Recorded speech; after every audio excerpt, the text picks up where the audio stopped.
Bollywood cafe आज एक Hollywood film की कहानी बयान कर रहा है, जिसमें सिर्फ 16 साल की एक लड़की अपने वालिद के साथ बिजनेस ट्रिप पर जाती है। इस सफर के दौरान वो ना सिर्फ कॉर्पोरेट दुनिया के सियाह पहलुओं को देखती है, बल्कि अपने ही बाप की ऐसी हकीकत जान लेती है जो उसे अंदर से हिला कर रख देती है। फिल्म के आगाज में हमें ली नामी एक 16 साला लड़की दिखाई जाती है, जो अपने वालिद के साथ एक गैर मुल्की बिजनेस ट्रिप पर आई होती है। ली के वालिद एक मल्टीनेशनल कंपनी के सीईओ हैं और आज उनके लिए एक निहायत अहम दिन है, क्योंकि उन्हें एक बहुत बड़ी डील फाइनल करनी है। ली अपने वालिद से पूछती है कि आप इतने मसरूफ़ क्यों हैं, तो वो बताती हैं कि वो इस डील के लिए सेल्स पिच तैयार कर रहे हैं। ली मासूमियत से कहती है कि क्या वो भी उनकी कॉर्पोरेट मीटिंग में साथ जा सकती है। वो वादा करती है कि पूरा डिसिप्लिन और संजीदगी दिखाएगी। इस पर उसके वालिद हल्के मजाहिया अंदाज में मना कर देते हैं और कहते हैं कि ऐसी बातें मजाक में भी ना किया करो। फिर वो ली से पूछते हैं कि वो कैसे लग रहे हैं। ली उठकर उनकी शर्ट ठीक करती है और कहती है कि अब आप बिल्कुल परफेक्ट लग रहे हैं। जब वालिद टाई के बारे में पूछती है तो ली साफ कह देती है कि टाई की ज़रूरत नहीं। ली के वालिद उसे गले लगाती हैं और डील फाइनल करने के लिए निकल जाती हैं, जबकि ली उन्हें गुड लक कहती है। वालिद के जाने के बाद ली के पास करने को कुछ खास नहीं होता, तो वो कमरे में इधर उधर घूमती है, थोड़ा आराम करती है, शावर लेती है और आरामदायक कपड़ों में होटल के अंदर घूमने निकलती है।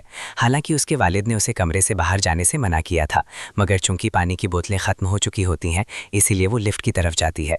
लिफ्ट में दाखिल होते ही एक खुश शक्ल दरमियानी उम्र का आदमी अंदर आता है और अपने फ्लोर का बटन दबाता है। बेध्यानी में वो ली को हल्का सा टच कर देता है।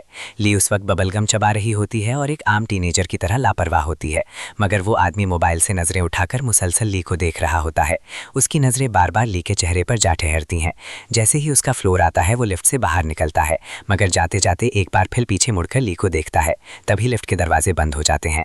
ली वापस अपने कमरे में आती है तो देखती है कि उसके वालिद वापस आ चुके हैं। वो सख्त लहजे में पूछती है कि वो कहाँ गई थी। ली सच बता देती है कि पानी लेने गई थी।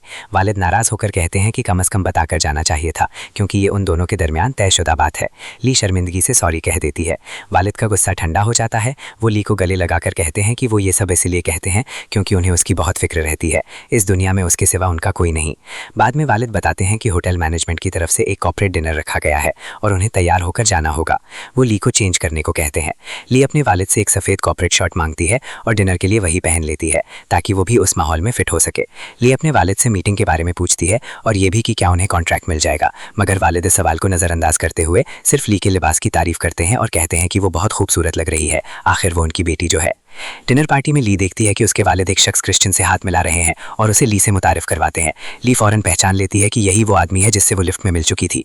ली के वालिद बताते हैं कि क्रिश्चियन दूसरी कंपनी का परचेजिंग मैनेजर है। फिर वालिद क्रिश्चियन को एक तरफ ले जाकर बात करने लगते हैं और ली को प्यार से कहकर वहाँ से हट जाते हैं कि वो कॉन्ट्रैक्ट लेकर ही वापस आएंगे।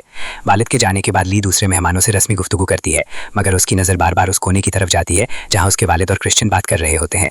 उन दोनों के दरमियान बहस सी महसूस होती है और कुछ ही देर बाद ली के वालिद उदास दिखाई देने लगते हैं।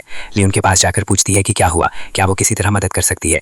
वालिद तंज़िया अंदाज में कहते हैं कि क्या वो उन्हें कॉन्ट्रैक्ट दिला सकती है और ये कहकर वहाँ से चले जाते हैं। सबके सामने डांट पड़ने पर ली रोने लगती है और रोते रोते होटल की छत पर चली जाती है। वहाँ उसे क्रिश्चियन नजर आता है। वो ली से बात शुरू करता है और शहर के बारे में पूछता है। ली आंसू पूछते हुए जवाब देती है कि उसे शहर खास पसंद नहीं आया। गुफ्तगू के दौरान क्रिश्चियन सर्दी का बहाना बनाकर अपना मफलर ली के गले में डाल देता है। ली खामोश रहती है। क्रिश्चियन ली से उसकी ज़िंदगी के बारे में सवालात करता है। ली बताती है कि उसके वालिद के काम की वजह से वो हमेशा सफ़र में रहती है, कभी एक शहर कभी दूसरा। वो ये भी बताती है कि उसने ज़्यादा वक्त न्यूजीलैंड में गुजारा है। क्रिश्चियन को ली की बातें दिलचस्प लगती हैं, क्योंकि वही शख्स है जो उसके वालिद को वो कॉन्ट्रैक्ट दे सकता है। ली मफलर वापस करते हुए कहती है कि अब उसे जाना चाहिए क्योंकि उसके वालिद उसे ढूंढ रहे होंगे, और वो वहाँ से चली जाती है। अगले सीन में कॉर्पोरेट मीटिंग दिखाई जाती है, जहाँ ली के वालिद क्रिश्चियन को कायल करने की कोशिश कर रहे होते हैं कि वो बेहतर क्वालिटी कम कीमत में देने को तैयार है, मगर क्रिश्चियन बार बार ली की तरफ देखता रहता है। मीटिंग के दौरान ली घबराहट महसूस करती है, क्योंकि क्रिश्चियन उसके बहुत करीब बैठा होता है।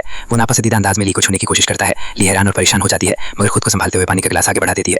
ली के वालिद ये सब देखकर हल्की सी मुस्कुराहट देते हैं, जिसे ली मजीद उलझन में पड़ जाती है। मीटिंग के बाद ली अपने वालिद के साथ होटल के बाहर आती है और आहिस्ती से पूछती है कि क्या क्रिश्चियन थोड़ा अजीब नहीं लगा। इस पर वालिद कहते हैं कि कॉर्पोरेट दुनिया में लोग ऐसे ही होते हैं, जल्दी फ्री हो जाते हैं। ली वापस कमरे में जाना चाहती है, मगर उसके वालिद उसकी मर्जी के बगैर उसे दोबारा होटल की तरफ ले जाने लगते हैं।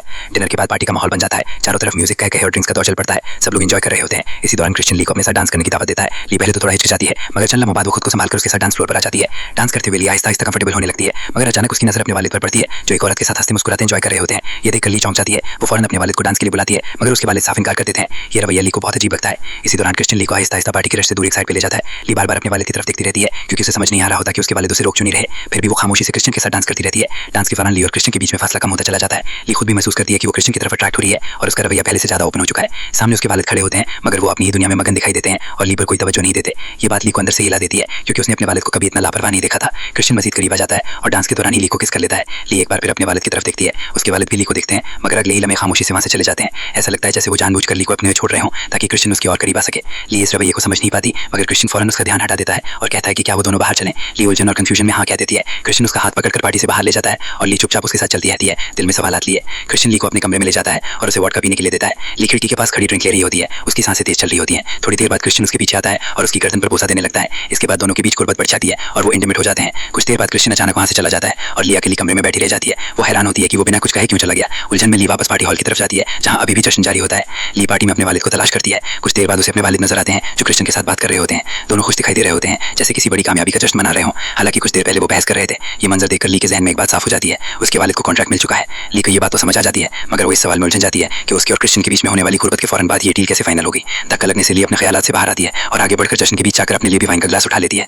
ली के वालिद खुशी खुशी ऐलान करते हैं कि उन्हें कॉन्ट्रैक्ट मिल गया है। ली को इसकी तवक्को पहले ही थी मगर वो महसूस करती है कि क्रिश्चियन उससे नजरें चुरा रहा है, हत्ता कि उसकी तरफ देख भी नहीं रहा। जब सब चीयर कर रहे होते हैं तो ली भी जबरदस्ती मुस्कुराकर अपने वालिद के साथ चीयर करती है और कहती है ग्रेट वर्क डैड। ये सुनकर उसके वालिद थोड़े सख्त हो जाते हैं और कहते हैं कि अगर उसने ज्यादा पी लिया तो खुद को संभाले। ली जवाब देती है कि उसने अभी एक घूंट भी नहीं लिया। फिर वो अचानक अपने वालिद को नजरअंदाज करके क्रिश्चियन के पास जाती है और सबके सामने उसे किस कर लेती है। ली के वालिद फौरन मुदाखलत करते हैं और ली को क्रिश्चियन से अलग कर देते हैं। क्रिश्चियन खामोश खड़ा सब देखता रहता है। ली गुस्से में अपने वालिद का हाथ झटकर वहां से बाहर निकल जाती है। उसके वालिद सबसे माजरत करके अपनी बेटी के पीछे जाते हैं। बाहर ली टैक्सी रोकने की कोशिश कर रही होती है। उसके वालिद दौड़ते हुए आते हैं और अपना कोट ली के कंधों पर डाल देती है। ये मंजर ली को तोड़ देता है और वो चारों कतार रोने लगती है। वालिद उसे तसल्ली देने की कोशिश करते हैं मगर ली अब सब समझ चुकी होती है। ली को एहसास हो जाता है कि उसके वालिद ने जानबूझकर उसे आज से ज्यादा आजादी दी सिर्फ इसलिए कि क्रिश्चियन को खुश करके डील हासिल की जा सके। अब वो बाप बनकर हमदर्दी दिखा रहे होते हैं और कह रहे होते हैं कि कल तक सब ठीक हो जाएगा मगर ली जान चुकी होती है कि उसके साथ कितना बड़ा धोखा हुआ है। क्रिश्चियन ने भी उसका नाजायज फायदा उठाया। इंटीमेट होने के बाद उसने ली से बात तक नहीं की जैसे उसके लिए ली सिर्फ एक जिस्म थी जबकि ली जज्बाती तौर पर मुकम्मल तौर पर उसमें इन्वॉल्व हो चुकी थी। यह एहसास ली को अंदर से तोड़ देता है। उसके वालिद उसे गले लगाकर तसल्ली देने की कोशिश करते हैं मगर ली पीछे हट जाती है। अब बाप और बेटी के दरमियान इत्मीनान टूट चुका होता है। वालिद कहते हैं कि उसकी जिंदगी में उसके अलावा कोई नहीं मगर ली ये सुनकर भी नहीं रुकती। आंसुओं के साथ ली टैक्सी में बैठ जाती है और डेनमार्क के लिए रवाना हो जाती है जबकि उसका वालिद अकेला पीछे खड़ा रह जाता है। ये फिल्म हमें ये सबक देती है कि रिश्तों की बुनियाद इत्मीनान पर होती है और जब कोई बाप माली फायदे के लिए अपनी बेटी का भरोसा तोड़ दे तो वो जख्म जिंदगी भर नहीं भरता। ली के लिए ये धोखा दो रहा था, एक उसके बाप की तरफ से और दूसरा उसके पहले प्यार क्रिश्चियन की तरफ से। इसी कड़वे मगर हकीकत पसंद अंजाम के साथ ये जज्बाती फिल्म खत्म हो जाती है।